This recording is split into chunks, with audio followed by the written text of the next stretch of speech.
ভাইপোর জেলে যাওয়ার রাস্তা না পরিষ্কার। কোনো পিসি মানে মুখ্যমন্ত্রী পিসি নেই, কোনো রাজীব মামা নেই, পুলিশ মামা নেই মাঝখানে। কেমন করে তিনি জেলে যাবেন? আর রাজ্য পুলিশ কিভাবে তাকে জেলে পাঠানোর প্রস্তুতি নিচ্ছে, তার সম্পত্তির হিসেব নিকেশ যে শুরু হয়েছে, এই প্রতিবেদন আমি আগে আপনাদের কাছে পেশ করেছি। এবার স্বয়ং মুখ্যমন্ত্রী সেটা স্পষ্ট করে জানিয়ে দিলেন যে ইডি সিবিআই ছাড়াও ভাইপোকে জেলে পাঠানোর জন্য তার সম্পত্তির তত্ত্ব তলাশ শুরু হয়ে গিয়েছে। এই প্রতিবেদন মূলত ভাইপোর সেই বিপদ নিয়ে, সঙ্গে পিসির বিপদের কথাও বলবো। আপনাদের আগেও বলেছি, আবারও বলছি, ভালো লাগলে অবশ্যই সাবস্ক্রাইব করবেন। পিনাক্ষী বলছে, যারা নিয়মিত ভিডিও দেখেন কিন্তু সাবস্ক্রাইব করেননি তারা আজই করে নিন, বেল আইকনে চাপ দিন, প্রতিদিন নোটিফিকেশন পাবেন। পিসি ভাইপোর কপালে কিভাবে শনি নাচছে সেটা জানতে দেখুন ও শুনুন পিনাক্ষী বলছে। আজকের ভিডিওটা শুরু করার আগে, মানে শুরুর সঙ্গে সঙ্গেই আপনাদের একটা ভিডিও দেখতে হবে, আমিও দেখব। এই যে দেখুন, এটা কোথায় জানেন? এই যে দেখুন, এই যে এত ভিড় ডায়মন্ড হারবার, বিশ্বাস হয় সকলে বলতো এটা নাকি ভাইপোর গড়, কিন্তু সেখানে এত গেরুয়া কোথায় ছিল? কোন ভয়ে এই গেরুয়া প্রকাশ্যে আসতো না? আসলে না, শুধু ডায়মন্ড হারবার নয়, এটা ভয়হীন বাংলার প্রতীকী ছবি। এখন মুখ্যমন্ত্রী হওয়ার পর প্রথমবার শনিবার মুখ্যমন্ত্রী শুভেন্দু অধিকারী ডায়মন্ড হারবারে গিয়েছিলেন, আর সেখানে মানুষের উৎসাহ দেখে আমার মনে হচ্ছিল ভাইপো আউট, ভরসা ইন, ডায়মন্ডে নতুন দিন। বন্ধুরা, এই সফরের দিনেই ভাইপোরে গ্রেপ্তারি নিয়ে কেমন প্রস্তুতি সেটা মুখ্যমন্ত্রী স্পষ্ট করে দিয়েছেন।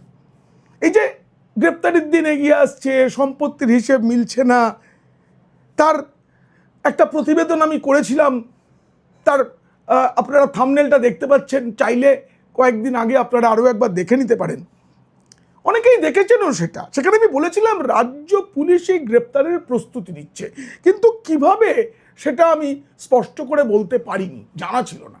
মুখ্যমন্ত্রী স্পষ্ট করে দিলেন, যে ইঙ্গিত আমি পেয়েছিলাম সেটা মুখ্যমন্ত্রী স্পষ্ট করে দিলেন। সেটা বলার আগে আপনাদের না আরও একটা ছোট্ট কথা, মুখ্যমন্ত্রী শুভেন্দু অধিকারীর একটা ছোট্ট কথা আমি শোনাতে চাইব, যেই কথাটা শোনার জন্য বাঙালি গত 15টা বছর অপেক্ষা করে আছে। 15 কেন, তারও বেশি, বাম জমানা থেকে। শুনুন। ওইখান থেকে শুনবেন, আমি মুখ্যমন্ত্রী পশ্চিমবঙ্গের, বাম দিকে ডিজিপি, ডান দিকে সিএস এইচএস আছে, আগের সিস্টেম হবে না। মিটিং এর মধ্যে অফিসারদের নাম ধরে ডাকা, মিটিং এর মধ্যে অফিসারদের তুমি করা, সরকারি আধিকারিকদের বসিয়ে রেখে পলিটিক্যাল স্পিচ দেওয়া, সরকারি অফিসারদেরকে রেখে তাদের যে ক্যাডারের যে ডিসিপ্লিন রয়েছে, কেউ হায়দ্রাবাদ থেকে, কেউ মুসৌরি থেকে, কেউ দেহরাদুন থেকে, এরা পড়ে এসেছে, trend, what to do what not to do এদের বলা আছে। আমিও কিছুটা জানি, আমি মোর দ্যান 20 ইয়ার্স এর ল মেকার। আমি এসব কোশ্চেন আমি আপনাদের বলে দিচ্ছি, প্লিজ পলিটিক্যাল কোশ্চেন আপনারা আমাকে আলাদা করবেন, ইন প্রেজেন্স অফ অফিসার করবেন, অ্যাডমিনিস্ট্রেটিভ কোশ্চেন করবেন, আর যা আছে গভর্নমেন্ট ওরিয়েন্টেড করবেন। I will speak. শুনলেন এবং বুঝলেন তো বাংলা কেমন বদলে গেছে। সরকারি মঞ্চ থেকে রাজনীতি ও দলের কথা হবে না। আমাদের আগের মুখ্যমন্ত্রী, তিনি তো নবান্নে বসে প্রধানমন্ত্রীর নিন্দা করতেন, বিজেপির নিন্দা করতেন, যেটা করার কথা নয়, তৃণমূলের কথা বলতেন, ওখানে দাঁড়িয়ে লোকজন তৃণমূলে যোগও দিয়েছে। এবার থেকে কোনো আইপিএস আইএএস কে ওই মিটিংয়ের সময় নাম ধরে ডাকা, তুমি করে বলার অসম্মান করা যাবে না। অস্বস্তিকর। পুলিশ অফিসারকে তুলে তিনি বলতেন, তোমার তো ভুঁড়ি কেন, তুমি সকালে কি খাও, কে কটা কচুরি খাচ্ছে, কে কতগুলো ডন বৈঠক করে, তোমার গোপটা বেঁকা কেন? মুখ্যমন্ত্রী এই প্রশ্নগুলো সরকারি মঞ্চ থেকে করতেন।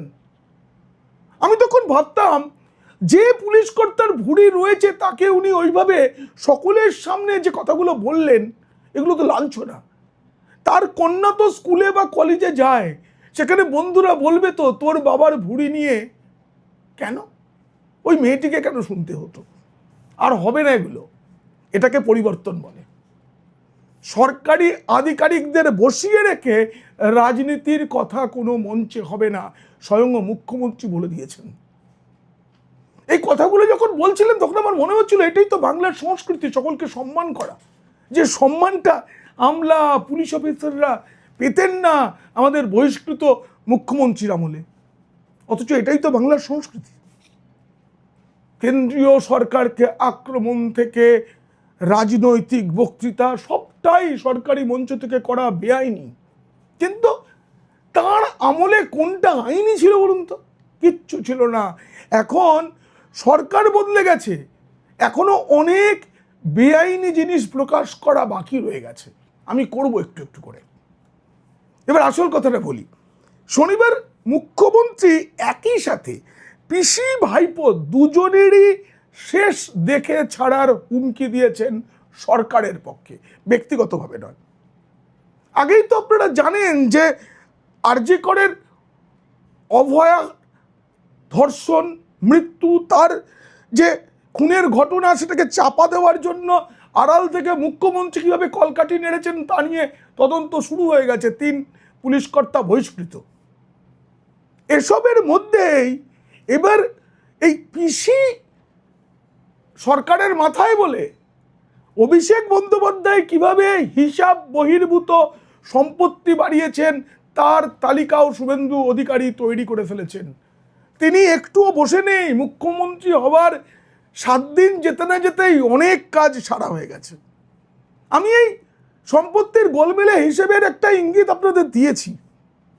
এখানে একটা কথা বলতে ইচ্ছা করছে খুব মজার জন্য। আমি ভাইপো বাবু বলতাম, এখন বলি না, এখন ভাইপোই বলি। আর কিন্তু শনিবার শুনলাম মুখ্যমন্ত্রীর মুখে তিনি ভাইপো বাবু বললেন। আর তারপর কি দেখলাম জানেন? তারপর দেখলাম রবিবার সকালে আনন্দবাজার পত্রিকার প্রথম পাতায় বড় বড় করে লেখা ভাইপো শব্দটা এই প্রথমবার। পরিবর্তন, এটাও পরিবর্তন। ডায়মন্ড হারবারে গিয়ে পুলিশ কর্তাদের সঙ্গে প্রথমে একটা বৈঠক করেন মুখ্যমন্ত্রী, তারপরে ফলতায় যে পুনর্নির্বাচন রয়েছে ফলতা বিধানসভায়, সেখানেও তিনি সভা করেছেন ইত্যাদি।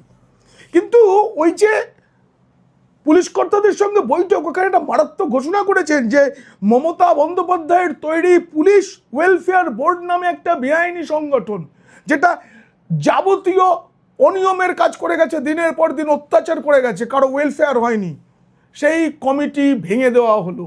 মুখ্যমন্ত্রী ঘোষণা করেছেন, উনি বলেছেন শনিবার বলেছেন যে সোমবার একবারে বিজ্ঞপ্তি জারি করে দেওয়া হবে।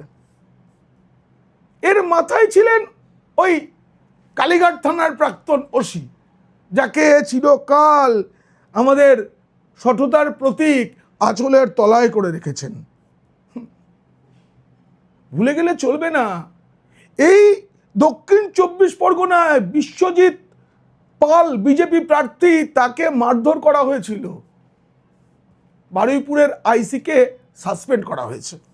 ক্যানিংয়ে বিজেপি কর্মীর ওপর অত্যাচার হয়েছিল, আইসি অমিত হাতি সাসপেন্ড। মানে বুঝতে পারছেন তো, এগুলো কিন্তু আপনারা যদি ভাবেন রাজনৈতিক প্রতিহিংসা, তা নয়। বিরোধী রাজনৈতিক শক্তিকে যে মাথা তুলতে না দেওয়া, সেটা গণতন্ত্রের পক্ষে বিপজ্জনক। সেটা রক্ষা করার জন্য এই নজিরগুলো তৈরি করা দরকার। আর এখানেই ভাইপোর বিপদ। কেন জানেন? শুভেন্দু সেটা জানিয়েছেন, ওই ডায়মন্ড হারবার পুলিশ অফিসারদের নিয়ে যখন বৈঠক করছিলেন তখন তিনি বলেছেন যাবতীয় কল রেকর্ডস পুলিশের হোয়াটসঅ্যাপ চ্যাট জমা দিতে হবে, কারণ ভাইপোর এক পিএ আছে, তার নির্দেশেই ফলতা, ডায়মন্ড হারবার এবং গোটা দক্ষিণ 24 পরগনায় অত্যাচার করেছে তৃণমূল এবং পুলিশ।